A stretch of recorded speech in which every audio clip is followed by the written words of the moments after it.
부엌 한쪽 땔감을 쌓아놓은 곳에서 여자가 무엇인가를 찾고 있었다. 나무 더미를 파헤치다가 찾는 물건이 보이지 않는지 솔가지들을 하나하나 끄집어내어 사이사이를 면밀히 살피는 것 같았다.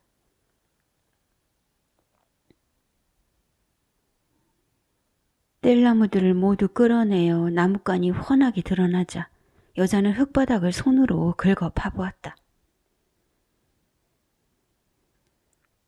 불에 얼마쯤 탄 것이더라도 은행에서 새 것으로 바꿔준다는 말이 있었다. 이번에는 부직갱이로 아궁이를 들추어 재를 모두 끌어냈다. 아무리 그래봐도 찾는 물건은 보이지 않았다. 야! 네가 나뭇간에 둔 돈에 손을 댔냐? 신문지에 둘둘 말아놓은 돈 뭉치가 어디로 사라졌단 말이야. 소 파른 돈을 고스란히 나뭇간에 감추어 놓았는데 불을 뗄 때 솔가지 사이에서 신문지가 딸려 나온 것 같기는 했는데 그것이 돈 뭉치인 것을 잊고 얼떨결에 떼버렸나? 내가 미친년일세. 그 돈이 어떤 돈인데 땔감 속에 숨겨둔 것을 잊어버리고 딸려 나온 신문지 뭉텅이를 돈인지도 모른 채 쏘시개로 태워버린 거야. 여자는 안방에도 들어갔다가 뒤란에도 가봤다가 좌불안석이었다. 분명 그 돈이 땔감 사이에 끼어 있을 것이라 생각한 여자가 다시 부엌 나무간으로 가서 얼빠진 사람처럼 서 있었다.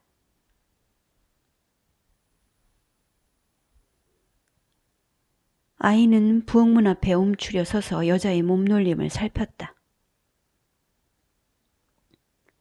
지난번 옷장 안에 넣어둔 지폐와 동전이 없어졌을 때도 아이가 불똥을 맞았었다. 동생에게서 동전이 나왔으나 지폐가 나오지 않자 여자는 아이에게 매질을 했다. 오래오래 생각해봐도 나뭇간에 간수해둔 돈 뭉치를 아궁이에 넣어 뗀 기억이 받아들여지지 않았다. 어두컴컴한 나뭇간 앞에 넋이 나간 듯 서 있던 여자가 불현듯 아이를 응시했다. 영악하기 짝이 없는 아이의 얼굴을 여자가 뚫어져라 쳐다보았다. 불씨가 남아있던 아궁이 속에서 여자는 수처럼 벌겋게 달아오른 부직갱이를 꺼냈다. 그런 다음 아이의 몸 아무 곳에나 부직갱이를 갖다 댔다. 아이의 옷이 눌러붙고 군데군데 살가죽이 지져졌다. 아이가 비명을 질러대자 흥분한 여자가 종종 걸음을 쳐서 급한 대로 헛간 입구에 세워진 쌀이비를 들고 나왔다. 여자의 눈에는 몸을 옹그리고 눈을 음흉하게 뜨고 있는 아이의 모습이 도둑년으로만 보였다. 불결한 년을 쓸어버리겠다고 따따따 나팔을 불던 여자가 곧바로 아이의 몸에 매질을 시작했다. 쌀이비에 힘을 가하자 쌀이가지들이 분질러졌다. 쌀이의 파편이 아이의 눈과 귀로 튕겨 들어갔다. 눈에 들어간 이물질을 끄집어내지도 못하고 아이가 눈을 감은 채 맞았다. 버티고 맞아주는 것을 보니 참을 만한가 보았다. 여자가 다시 다른 도구를 찾으러 헛간으로 뛰어들어갔다. 괭이를 들고 나온 여자가 그것의 자루로 아이를 후려쳐댔다. 도들대로 돋워진 광분 때문인지 눈이 뒤집힌 듯 보였다. 돌연 여자가 도구의 방향을 바꾸었다. 괜히의 날이 아이의 허리를 찍어내리자 바닥에 넘어져 있던 아이가 번뜩 일어섰다. 할멈처럼 허리를 꺾은 아이가 소리를 지르며 문 밖으로 뛰어나갔다. 괜히 날이 찍힌 곳은 허리인데 어찌된 일인지 아이는 다리를 절름거리며 달려나갔다. 별의별 짓을 해봐도 잃은 돈에 사로잡힌 여자의 마음은 해소되지 않았다. 아이는 여러 날을 학교에 가지 못했다. 알아누운 날들이 꾸역꾸역 지나가는데도 괜히 날에 찍힌 옆구리가 쉬이 낫지 않았다.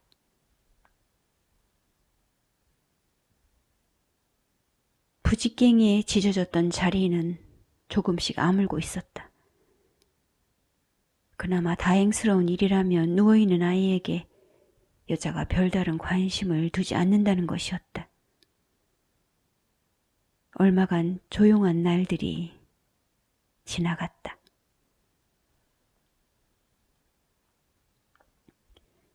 아랫말 유관의 딸이 편지를 읽고 있었다. 관연한 처녀는 편지를 읽고 난 후에도 접어두지 못하고 알쏭달쏭한 표정으로 앉아 있었다. 편지를 다시 들여다보던 처녀가 고개를 갸우뚱했다. 처녀는 옆에 있던 유관애에게 편지를 건네주었다. 유관애도 뭐가 뭔지 모르겠다는 표정으로 부수수한 파마무리만 걸쩍거렸다. 마시를 와 있던 여자가 편지를 달라고 했다. 마지못한 표정으로 유관애가 편지를 넘겨주었다. 여자는 그들이 읽어내지 못한 한자를 낭독해 주었다. 그런 다음 자세한 해설까지 붙여주는 여자의 모습은 흡사 선생이나 교수가 촌락의 몸소 나와 촌부들에게 강연을 펼치는 것 같았다. 여자의 유식은 길고도 거창했다. 편지에 해독을 해주는 그 얼굴은 대단한 만족감에 사로잡힌 듯했다. 유관의 딸은 봄이 되면 시집을 간다고 했다. 좋은 중신아비를 만난 덕에 훌륭한 신랑감이 맺어진 모양이었다. 편지에 한자를 섞어 쓰는 것만 보아도 신랑 자리가 배운 사람임이 틀림없었다. 한데 여자가 끼어들어 유식이 길어지나 싶더니 훈계가 늘어졌다. 부잣집으로 간다며? 시집가서 결혼 생활을 하게 되면 남편을 잘 볼필할 뿐 아니라 나만 배불리 먹고 나만 잘 살겠다는 생각으로 살면 안 돼. 어려운 형제가 있으면 돈도 좀 보태주고 베풀어가며 살아야지. 동기간에 대가를 바라지 않고 베풀다 보면 우애가 다져져 일가에서는 여자가 잘 들어와서 집안이 흥하게 됐다는 말을 할 테지? 시부모를 항시 내 부모라 여기고 어른께 말대답하지 말고 훌륭한 어미 밑에 되는 자식이 나오는 법이니까 자식을 키울 때는 자애를 가지고 대하도록 해. 여자란 그렇게 살아야 되는 거야.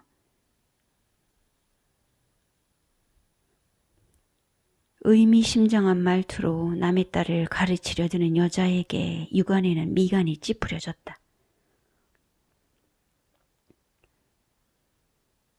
그래서 저는 남자를 달달 볶아서 죽게 만들었나? 제 남편 하나 건사하지 못한 주제에 형제간의 우애를 들먹거려? 허구한 날 새끼에게 폐악을 부리며 사는 여자가 자식을 키울 때는 무엇으로 대하라고?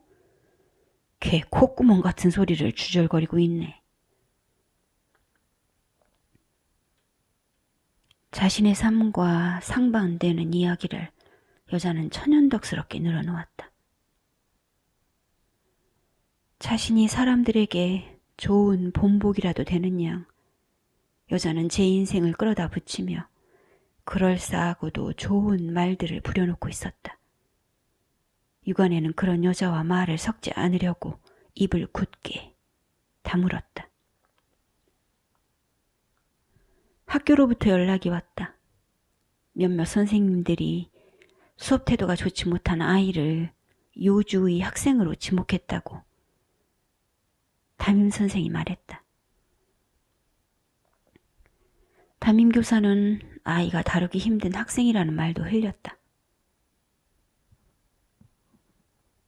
그런 말을 들은 여자는 가슴이 덜컹하고 내려지는 것 같다가 바닥에 철퍼덕하고 주저앉고 싶었다. 아이에게 문제가 있다는 것을 알고 있었지만 학교에까지 가서 상담을 받아야 될 정도인지는 몰랐다. 학교에서는 상담 기간인지 뭔지 때문에 부모들을 자주 학교로 불러내었다. 울말에 사는 진주 엄마도 다녀온 모양이었다. 진주 엄마는 제 딸의 문제점을 지적하는 담임 선생 앞에서 고분고분 네네 하고 맞장구를 치는 척 하다가 돌아왔다. 그랬던 진주 엄마가 정작 딸에게는 그럴 수 있다. 클 때는 다 그런 거다. 우리 딸이 잘 클 줄로 믿는다. 라며 입에 발린 말만 잔뜩 퍼질러 놓았다. 진주 엄마는 선생 앞에 머리를 조아리며 수긍했던 것과는 다르게 딸을 대했다. 여자는 그런 진주 엄마를 보며 겉과 속이 다른 사람이라는 생각이 들었다. 자식 때문에 가슴이 철렁 내려앉을 정도의 심정을 가진 자신이야말로 어미 자격이 있는 것 아니겠냐는 자부가 들었다.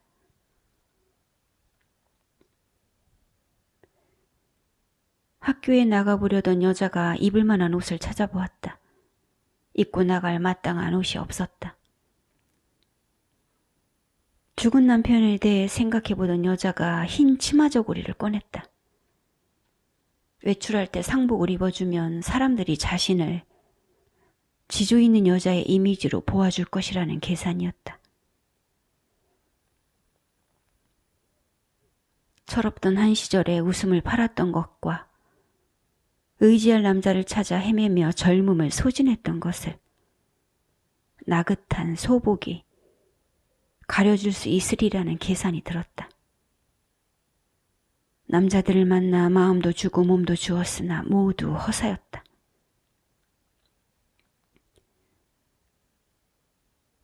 요즘같이 좋은 세상에 태어났더라면 젊음이 한창일 때 남자들과 어울려 호시절을 보냈던 것이 여자에게 흠으로 작용하지 않았을 터였다. 고지식하고 폐쇄적인 시대에 태어났기에 남자들을 알았던 자신의 과거가 결점으로 인식된 것이라고 여자는 생각했다.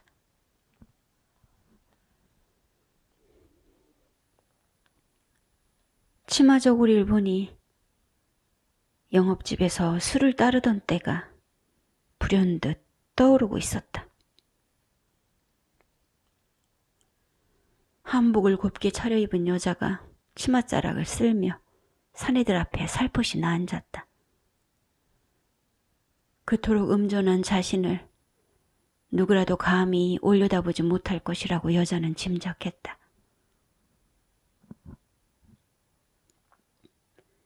버선 끝을 내려다보며 순순히 눈을 뜨고 저고리 앞섭에 손을 얌전하게 올린 후 조신하게 내려앉는 자태를 남자들이 고귀하게 여겨줄 것이라고 여자는 생각했다. 술을 따르는 몸이기는 하나 한복 맵시가 남다르게 아리따운 자신을 어떤 남자라도 섣부르게 놀이객감으로 여기지 못하리라는 기대를 한껏 품고 있었다. 그러나 남자들은 여염집의 교수처럼 구는 여자를 마뜩찮게 여겼다. 남자들은 청순한 척 고고함을 떠는 여자가 성가실 뿐이었다. 여자를 꺼리던 남자들이 영업집에 서서히 발을 끊었다. 사내들은 편하게 먹고 마시려고 돈을 뿌리는 만큼 왕대접을 받을 장소가 필요했다.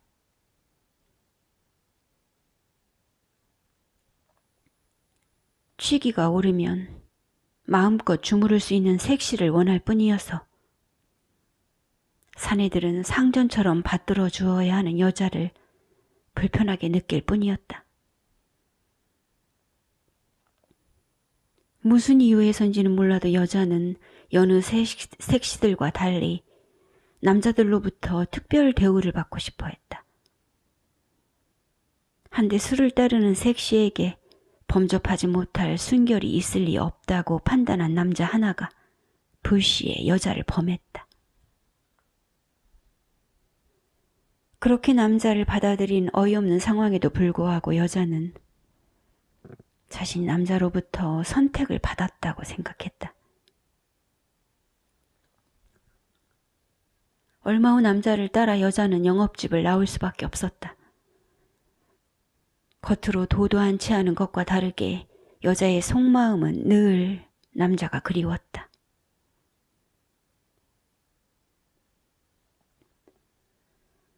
그렇게 남자를 따라 나온 지 얼마쯤 되었을 때 젊은 여자 하나가 찾아왔다. 여자가 앙버티며 돌아갈 기색이 없자 하는 수 없이 그날 밤 세 사람이 한 방에서 잠을 청했다. 컴컴한 어둠 속에서 어른 셋이 나란히 누웠다. 더디게 흐르던 시간은 한밤중으로 가고 있었다. 얼핏 잠이 들었던 여자가 야릇한 소리를 듣고 깨어났다. 어둠 속에서 여자는 눈을 뜨고 있었다. 촉각을 곤두세운 여자의 귀에 부스럭거리는 소리가 들려왔다. 옆에 누웠던 남자가 슬며시 몸뚱이를 움직여 젊은 여자의 몸 위로 올라갔다. 그렇게 두 사람의 소리를 들으며 밤을 보내고도 여자는 남자를 떠날 수 없었다. 여자는 다시금 외로워지기 싫었다. 찬바람이 쌩한 거리로 혼자 걸어 나가기를 원치 않았다. 여자에게는 의지할 남자가 절실할 뿐이었다. 그게 누구여도 상관없었다. 다음 날 새통맞게 상복을 꺼내 입은 여자가 아이의 학교를 활보했다. 그런 모습을 본 같은 반 친구가 아이에게 물었다. 네 집에 누가 죽었냐?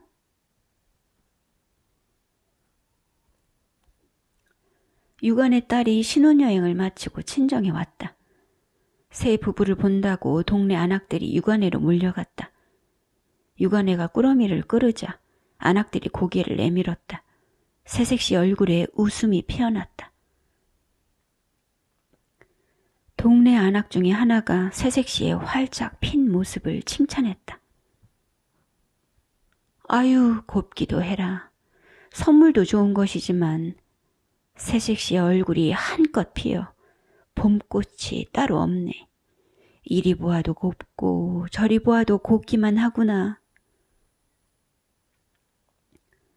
안악들이 감탄사를 연발하며 장단을 맞추었다. 순간 여자가 바로 옆에 있던 안악에게 몸을 기울였다. 그런 다음 자그마한 소리로 불만을 터뜨렸다. 나 같으면 색시가 아무리 예뻐도 저 여자처럼 호들갑을 떨지는 않겠네. 새색시가 저만큼도 안 예쁘면 그게 어디 새색시인가? 나는 저만한 나이 때 보기가 아까울 정도의 미색이라는 말을 들었어.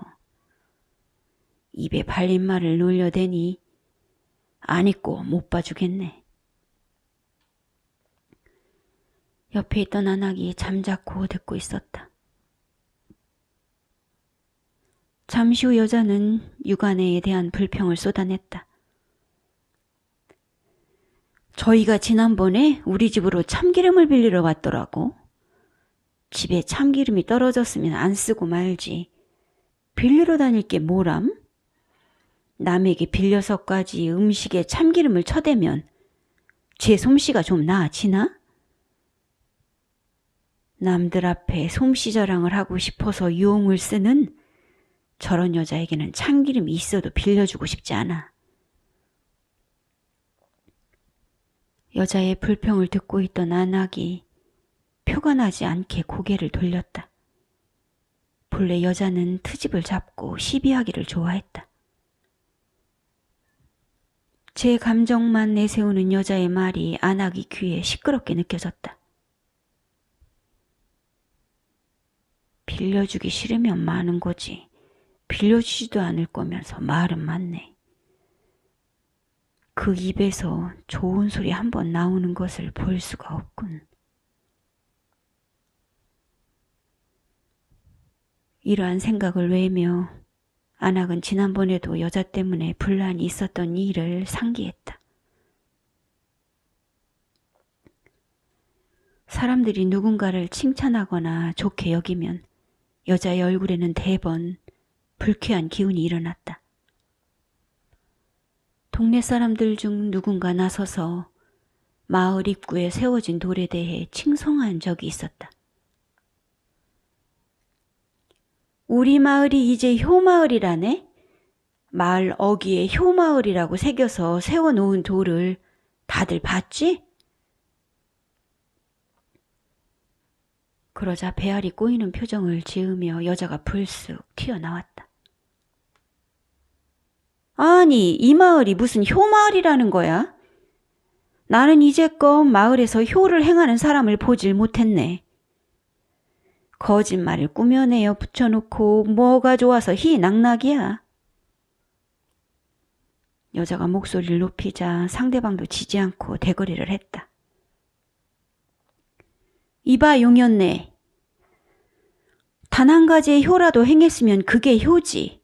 뭘 그렇게 따지나? 그깟 조금의 효 정도로는 여자의 마음을 만족시킬 수 없었다.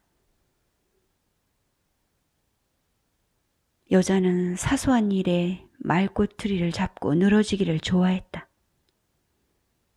툭하면 남의 말은 틀리고 저만 옳다고 고개를 쳐드는 여자를 피해 사람들은 자리를 떴다.